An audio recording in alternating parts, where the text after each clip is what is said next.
Okay, Lima, Peru, Jorge Chavez. I've wanted to make this video for a long time because I wanted to go through the new airport, and let me tell you, it was the most miserable experience of my life. Now, for those of you that don't know, Lima Jorge Chavez just created a new airport terminal, and it just opened up about a month ago. Now, obviously, I don't think anyone expected this new terminal to go like completely speed bump free. It's a huge transition. To go from a terminal that's marginally larger from that of Des Moines, Iowa, to now a new terminal that can handle up to 40 million, 50 million people a year, it's a big transition. And so obviously, I think people expect some delays with it, but after firsthand dealing with it earlier this week, I can tell you it was the most miserable experience of my life. So what am I referring to? I'm referring to the fact that it took me 3 hours to get through immigrations. So basically, I landed on time at 10:15 p.m. on a flight from Miami, and I was excited to see this new airport. And so I was sitting in the fourth row of the airplane, right? So I'm one of the first people off the plane, go down the jet bridge, and then like any international airport, it kicks you into a hallway, and that hallway, you navigate all the way to the immigration area, right? And it funnels you there, basically. We got into that hallway, and as soon as we got off the jet bridge into the hallway, there's just people all the way down. And we're like, oh, we're just stuck here. This is the line. We're like, how far away are we from immigration? Like, we were hoping we weren't too far away, right? And when I say we, me and the other passengers around me. Like, we were just, I always talk to people after the flight. I don't talk to them during the flight, but after the flight, I don't care. What are you doing in Peru? What are you seeing? What are you doing? Et cetera, et cetera, et cetera. And, all around, everyone was in good spirits, even despite the line being so long. There's a few people that were pretty grumpy about it. So anyway, we're in this first hallway for probably the better part of an hour, probably a little bit more than an hour. And then they move us forward to another part of the hallway. Eventually, there's like a bunch of security in there, like crowd control, basically. And then they move us again after another probably half hour-ish. And they basically put us into another part of the hallway that takes you down the escalators. I assume these escalators went directly down to immigration. I'm like, okay, we might be close, right? And they didn't have us going down the escalators because there was people waiting down there, right? So they don't want people going down the escalators unable to stop and just colliding into each other and crushing each other.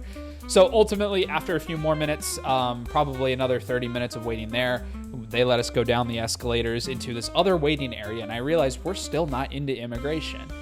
Basically, we had to wait in this area for the better part of, again, probably another 50 minutes, maybe hour, 15 minutes. To be honest, I wasn't on my phone much. I was kind of just standing there talking to people, trying to make the time pass. Now, ultimately, after that section, it actually puts you into the real immigration area. So I was like, okay, cool, we're finally here. And once we got into that area, the line started moving a bit better. From what I know happened, they actually put out a statement on Twitter and Facebook, is that the immigration computer system was down when I arrived. And that was slowing things down as they were having to process people manually. By the time I got into the immigration hall, the line was moving pretty quick, and they had all their systems. It appeared that all their systems were working again. And in fact, they tweeted it out before I even made it to show my passport and everything. So I think the systems were up and online at that point. But all around after that, once I got through it, it was, again, at this point, it is, almost 2 in the morning. Wasn't quite 2 in the morning. It was at like 3.5 hours at this point. And then I had to go get my bags. Luckily, I'd been standing in line for 3 hours. So of course my bags were just sitting there next to the baggage carousel. I was able to grab them really quick, go through the, bag scanning area. They didn't have to scan them. And then I got outside of the airport. So my initial thoughts on the airport. It is very modern. It is very sleek. It looks very, very first world. Extremely first world, this airport is. It's an incredible step up from a design perspective. And I assume once they get all their systems up and running properly again, it's going to be a huge improvement in efficiency.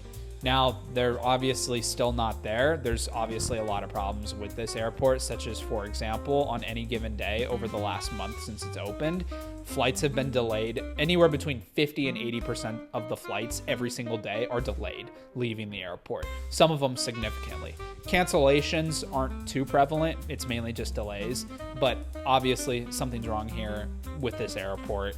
There's still some efficiency stuff that needs to be worked out. The baggage hall area was interesting, and I don't have a ton to talk about because that's all I saw. I saw the immigration, the baggage hall, and then I was outside. But the baggage hall has like these dividers between all the different carousels and with like these doors in between them. I was trying to figure out what that might be used for because it doesn't really cramp the space all that much, but it is interesting to see. The one thing I will say is the new baggage hall is incredible. Like, it is gorgeous looking. It's super modern. It's a really cool space.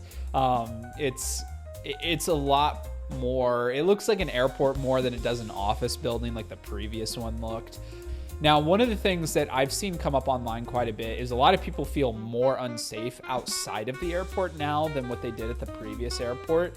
Now, keep in mind, I was outside at around 2 in the morning, so there wasn't a ton of people out there, but all around, I felt very safe. I felt way more safe being outside of the new airport than I did the old airport. I never really felt that unsafe at the old airport either. There was a few times where, I was kind of holding my stuff close, but the new one felt like a significant step up. Just kind of got to look around. It was very apparent. This is a new airport. It's very nice looking and everything like that. But I don't think that there's not a lot of infrastructure projects like this where it is like the entire old airport is decommissioned. And now they have this new terminal with new systems. I don't think there's been a ton of cases where that has gone smoothly. Because I'm thinking about it in terms of like the United States. Denver is an example of this. Denver built a whole brand new airport, now known as Denver International. It replaced one of the other airports. And they had this huge baggage system that was gonna like speed everything up, right? And it was a huge baggage system that connected the entire airport. And they very quickly realized it didn't work, and they just haven't really used it all that much since. Everything's done manually, like it is at other airports. I don't know if that's working now, but I know that when that airport first opened, that was like a huge thing. It was taking forever to get people's bags. That's one of the complaints of the new airport that I've seen, is that it takes a while to get bags. I don't know if it took me a while because I was in customs for 3+ hours.